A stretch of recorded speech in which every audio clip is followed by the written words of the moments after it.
Diana कौन था और उसका कुसमी जंगल से क्या था कनेक्शन।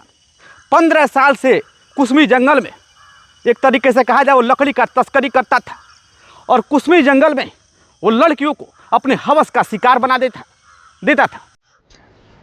इस अपराधी का असल नाम तो था दयानंद, लेकिन इसने अपने नाम से जिस तरह दया शब्द को हटा दिया था, उसी तरह इसके दिल में भी कोई दया भाव नहीं था। इसीलिए लोग भी इसे डायना कहने लगे। डायना मासूम युगलों को अपना शिकार बनाता था, प्रेमी से मिलने आई लड़कियों के साथ बलात्कार करता था, लेकिन लोक लाज के डर से लड़कियां कुछ कह नहीं पाती थी।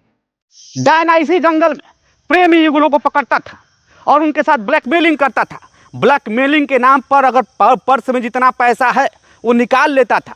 उसके बाद डायना के जो ग्रुप के लोग हैं, डायना का जो गिरोह है, एक तरीके से जंगल में घूमता रहता था और जैसे ही उनको संदेह होता था कि ये प्रेमी युगल हैं, उनको पकड़ लेता था और पकड़कर पैसा निकाल लेता था। और इतना ही नहीं, गंदी गंदी वीडियो बना लेता था और उस वीडियो के माध्यम से वो ब्लैकमेल करता था। और प्रेमी युगल भी लोक लाज के डर से इस बात को किसी से कहते नहीं थे और डायना के शिकार हो जाते थे। सूत्रों की माने तो डायना के शिकार कम से कम सैकड़ों लड़की हुई हैं। आपको बता दें, डायना एक लाइलाज बीमारी से ग्रसित है।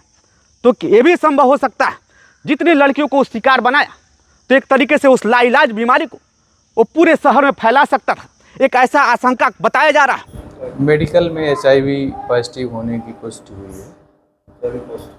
सर, इसके पहले भी जब आप बता रहे हैं कि 3-4 बार जेल आ चुका है, तो उसकी जांच हुई तो उसमें HIV नहीं वो HIV पहले भी उसकी दवा 2016 से चल रही है। उसने घर से अपने डॉक्यूमेंट भी मंगाए हैं। 2016 के बाद वो जेल में आया नहीं? 2016 के बाद रहा है तब भी दवा चली हुई है। इस स्टोरी का एक और एंगल निकल कर आता है कि वो ये कि डायना सिर्फ एक अपराधी ही नहीं बल्कि HIV बम की तरह भी काम कर रहा था।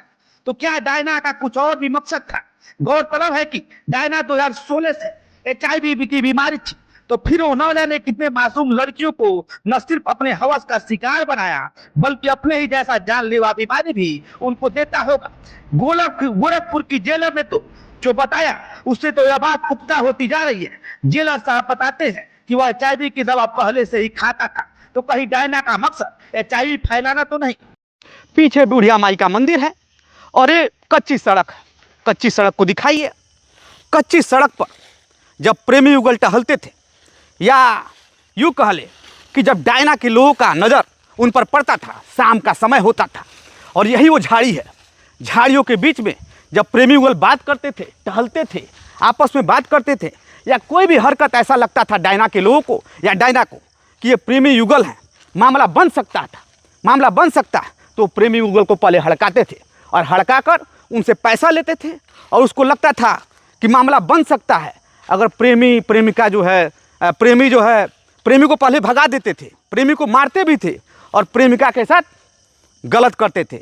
और गलत करने के बाद ये झाड़ी दिखाइए, झाड़ियों में लाता था डायना और झाड़ियों में अपने हवस का शिकार बनाकर फिर उसे छोड़ देता था। लोक लाज के डर से प्रेमी प्रेमिका इस बात को किसी से नहीं कहते थे। डायना इसी का फायदा उठाता था। डायना अपने बुर्गों को विनोद वन और उसके आसपास लगाए रहता था। जैसे ही उसको शक होता था कि यह प्रेमी युगल है और यह रास्ता भटकेंगे, तो डायना के बुर्गे सक्रिय हो जाते थे और वह उनसे लूटपाट करते थे। कई बार तो सूत्र बताते हैं कि लड़कियां डायना की शिकार हो जाती थी, क्योंकि डायना उनको ब्लैकमेल भी करना शुरू कर देता था, जिससे वह किसी से कोई शिकायत नहीं कर पाती थी। डायना के करतूत का खुलासा नहीं होता, लेकिन एक दिन ऐसा हुआ, डायना का करतूत का खुलासा कुशीनगर का एक व्यक्ति कर देता है। वो व्यक्ति कुसमी जंगल में अपने महिला मित्र के साथ घूमने आता है, लेकिन घूमते घूमते वो डायना का शिकार हो जाता है। डायना पुलिस अधिकारी बन जाता है और उससे वसूली करने लगता है। 5000 रुपया कैश देता है और कुछ गूगल पे मंगा लेता था। वहीं डायना के लिए गूगल पे उसके लिए काल बन गया और आज वो पुलिस के गिरफ्त में है।